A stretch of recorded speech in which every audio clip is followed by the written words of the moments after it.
Video opens on a visually stunning, surreal landscape. A massive, ornate birdcage sits in the center of a desert of hourglass sand. Inside the cage, a single, perfect white feather floats, refusing to land.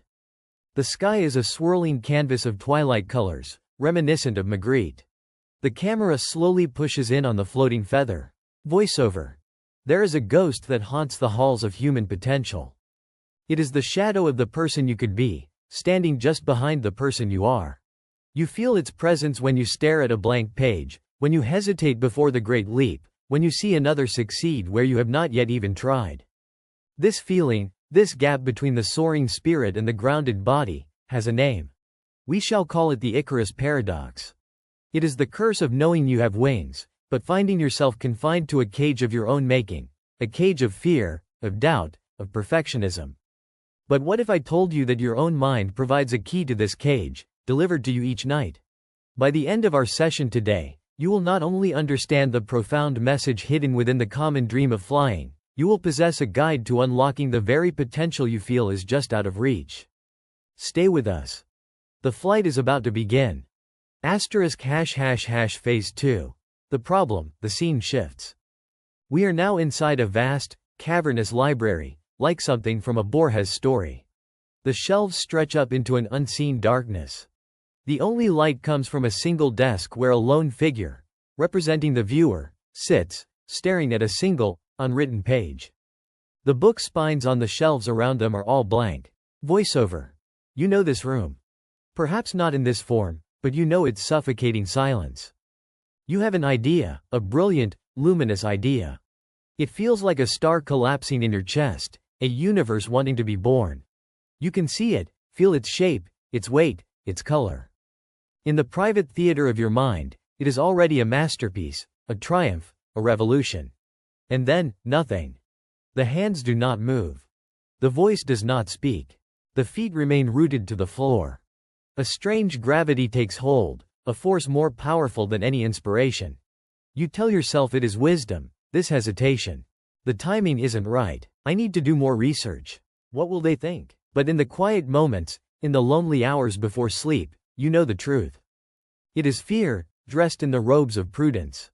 Consider this. You are at a gathering. Someone confidently shares an idea you had 6 months ago, perhaps even a year. You watch as they are praised, as their energy fills the room, as their flight begins. And you sit there, an invisible anchor chained to your chair, feeling the hollow ache of a ghost limb, the phantom pain of the wings you never used. This is the hidden cost of the Icarus paradox.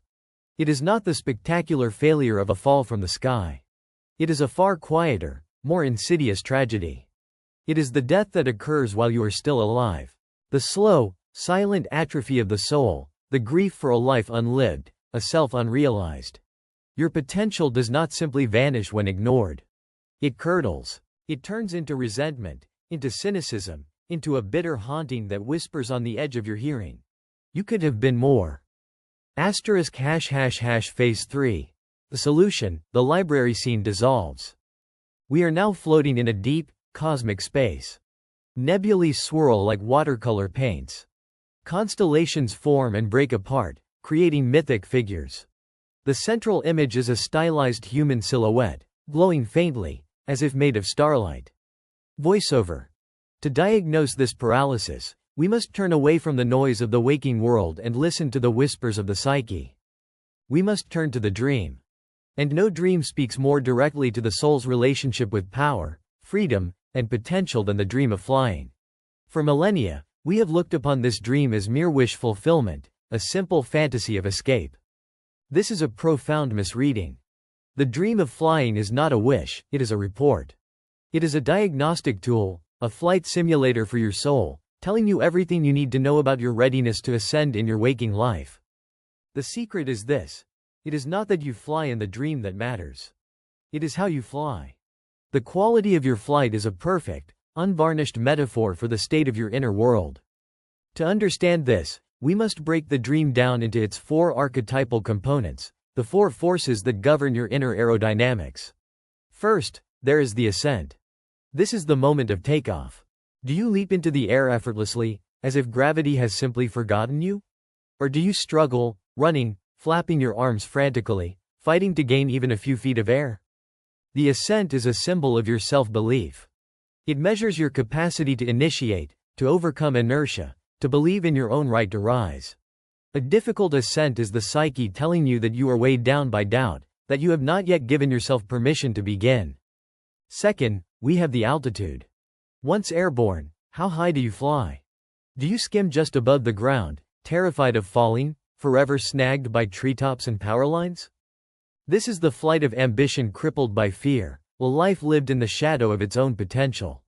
Or do you soar so high that the world below becomes an abstract map, losing all connection to the earth?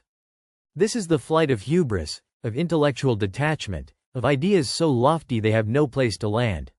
The ideal altitude is the sweet spot, high enough for perspective, low enough for connection. This is the altitude of mastery. Third, is the control. Are you the pilot, or are you the passenger? Do you steer with intention, banking and turning with a thought, the air itself an extension of your will? Or are you carried by the wind, a leaf in a storm, tossed about with no agency? This is a measure of your discipline and your focus. Effortless control signifies a harmony between your conscious goals and your unconscious power. To be at the mercy of the wind is to be ruled by external circumstances, by the opinions of others, by the chaotic impulses of an undisciplined mind. And finally, the fourth and most crucial component, the landing. Every flight must end. How do you return to Earth?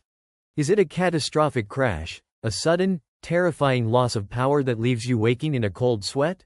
This is the fear of integration, the belief that success will inevitably lead to ruin, or that you are unworthy of bringing your gifts back down to earth. Or is it a gentle, controlled descent, landing on your feet with grace? A perfect landing symbolizes the ability to integrate your highest aspirations with the practical realities of daily life. It is the mark of the true creator, not just one who can ascend into the world of ideas, not just one who can navigate it, but one who can return with a treasure and share it with the tribe. Think of your potential as a magnificent, powerful, and complex aircraft. Your waking life is the real-world flight. But your dream life? That is the simulator. Night after night, your psyche is putting you in the cockpit, running diagnostics, and showing you exactly which skills you need to develop. Are you struggling with the throttle of self-belief? Is your navigation system of discipline offline? Is your landing gear of practical integration jammed? The dream is not the fantasy. The dream is the feedback. Phase 4. The application, the scene transitions to a calm, surreal study. A large, leather-bound journal sits open on a desk. Outside the window, clouds drift by, but the clouds are shaped like question marks and keys. The lighting is soft and warm. Voiceover. Understanding the theory is one thing. Becoming the pilot is another. To bridge the gap between dream analysis and waking reality, you must become an active participant in your own mythology. You must engage in a practice we call dream tending. Here is your practical flight school, a series of exercises to translate the symbolic language of your dreams into concrete action. Step 1. Log your flight. Keep a journal by your bed. The moment you wake from a flying dream, before the memory dissolves like mist, write it down. But do not simply write, "I flew." Become a meticulous flight recorder. Use the 4 archetypes as your guide. Ask yourself, how was the ascent? Was it a struggle or was it effortless? What was the feeling associated with it? What was my altitude? Was I too high, too low, or just right? What could I see from up there? How was my control? Did I choose my direction, or was I blown off course? Did I feel powerful or helpless? And most importantly, how was the landing? Did I crash? Did I wake up before I landed? Or did I touch down with grace? Be detailed. The symbols are in the specifics. Step 2. Dialogue with the dream. This is a powerful technique of active imagination, drawn from the work of Carl Jung. Once you have logged your dream, find a quiet space. Close your eyes and recall the feeling of the flight. Now, personify an element of that dream. Perhaps it is the wind that carried you, or the feeling of weightlessness itself. Give it a voice. And then, in your journal, write a dialogue. Ask it questions. The wind that pulled me off course, What are you trying to teach me about my lack of focus? You, the fear of falling, what part of my life are you trying to protect? Asterisk. You, the feeling of effortless soaring, where in my waking life are you asking to be expressed? Do not judge the answers. Simply write them down as they come. You are not inventing this, you're taking dictation from the deepest, wisest part of yourself. The part that knows how to fly. Step 3. The grounding ritual. A dream that is only analyzed remains a ghost. It must be given flesh. It must be brought back down to earth. After your analysis, you must perform a small, concrete, physical act in the waking world that honors the dream's message. This is the crucial step of integration. Asterisk. If your dream was one of a struggling ascent, your ritual might be to perform one small, courageous act you've been avoiding. Send the email. Make the phone call. Write the first sentence. Give yourself permission to take off, even if it's just an inch off the ground. Asterisk. If you dreamed of flying too low, tangled in the trees, your ritual is to raise your standards. Identify one area where you are playing small, and consciously take on a slightly bigger challenge. Asterisk. If you dreamed of crashing, your dream is warning you about burnout or a lack of preparation. Your ritual is to plan. Break your grand ambition into small, manageable steps. Build a sturdier landing gear. Your ritual is to honor the earth, to respect reality. This ritual is a promise you make to your psyche. It says, I heard you. I am listening. And I am willing to do the work. Step 4. Embody the archetype. This final step is about training the body to remember what the soul already knows. For 5 minutes a day, sit quietly and perform a visualization. But do not just see yourself flying, feel it. Recreate the physical sensations of your ideal flight. Feel the lift in your chest, the rush of air on your skin. Feel the deep, calm power of a pilot in perfect control. Feel the solid ground beneath your feet after a perfect landing. This is not mere fantasy. You are creating a somatic memory of success. You are rewiring your nervous system to believe that flight is your natural state. When the moment of opportunity arrives in your waking life, your body will already know the feeling of a successful ascent, and it will be less likely to be hijacked by the old patterns of fear and hesitation. Through these practices, the dream of flying ceases to be a passive spectacle. It becomes your personal training ground, your sacred text, your flight manual for a life of purpose and ascent. Asterisk ### Phase 5. The proof. The scene transforms into a stark, beautiful Grecian landscape. A massive, stylized labyrinth is carved into the earth below. The sun is a brilliant, blinding white. We see two figures, Daedalus and Icarus, represented as silhouettes with intricate, mechanical wings, standing at the edge of a cliff. Voiceover. The wisdom of this flight manual is not new. It is encoded in our oldest stories. Look again at the myth that gave our paradox its name, the story of Icarus. We have been telling this story wrong for centuries. We have told it as a simple cautionary tale against hubris, a warning not to fly too high. But the true lesson is far more nuanced and far more useful. The tragedy of Icarus was not that he flew. The tragedy was how he flew. His father, Daedalus, the master craftsman, the archetype of the integrated creator, gave him a flight plan. A set of instructions. Do not fly too low, he warned, lest the dampness of the sea weigh down your wings. Do not fly too high, lest the heat of the sun melt the wax. This was not a moral command. It was a technical instruction. Daedalus was describing the sweet spot, the ideal altitude.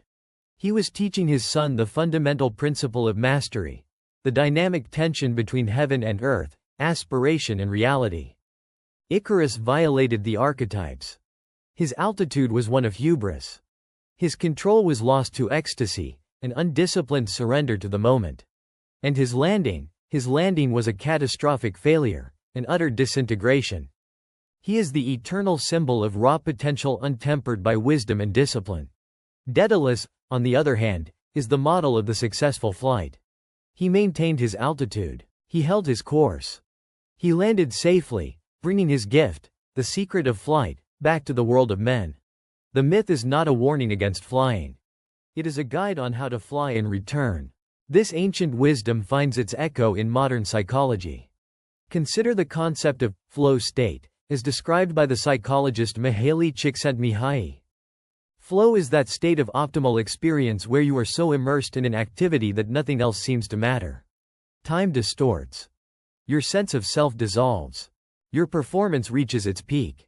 What are the conditions for entering a flow state? A perfect balance between the level of challenge and your level of skill. If the challenge is too high and your skill is too low, you feel anxiety. If your skill is high but the challenge is low, you feel boredom. Now, look back at our dream archetypes. Flying too high, beyond your capacity? That is the sun melting your wings. It is the anxiety of a challenge that outstrips your skill. Flying too low, never challenging yourself? That is the sea dampening your wings. It is the boredom and stagnation of untapped potential. The perfect flight of your dreams, effortless ascent, masterful control, ideal altitude, and a graceful landing, is a perfect symbolic representation of the psychological state of flow. Your psyche is not just encouraging you to fly. It is showing you the precise internal conditions required to enter a state of peak performance, creativity, and fulfillment in your waking life. The proof is in the synchronicity of myth and science, of the ancient symbol and the modern mind. They are all pointing in the same direction, upward, but with wisdom. Phase 6. The call to action. The final scene returns to the opening image, the vast desert, the ornate birdcage. But now, the cage door is wide open. The single white feather floats out, catches a current of wind, and begins to ascend into the surreal, beautiful sky. The camera follows it as it soars. Voiceover. The cage was never locked. The gravity that held you was only a belief. Your dreams are the blueprint, the diagnosis, and the flight plan. The only remaining variable is the pilot. Now, the session turns to you. In the comments below, share your most memorable flying dream. Was it a soaring triumph, a terrifying fall, or something in between? Describe its quality, the ascent, the altitude, the control, the landing. Let us decipher the symbols together, as a collective. If you are ready to continue this journey inward, to become a cartographer of your own soul and turn the lead of confusion into the gold of understanding, then subscribe to Ego and Echo. Here, we do not shy away from the labyrinth. We draw the map. Your dream of flight reveals your relationship with your potential. But what happens when you've taken flight, only to find yourself paralyzed by an infinite sky of choices? In our next session, we will explore the tyranny of freedom, and why having too many options can leave you more grounded than ever. Click the video on your screen to continue your analysis.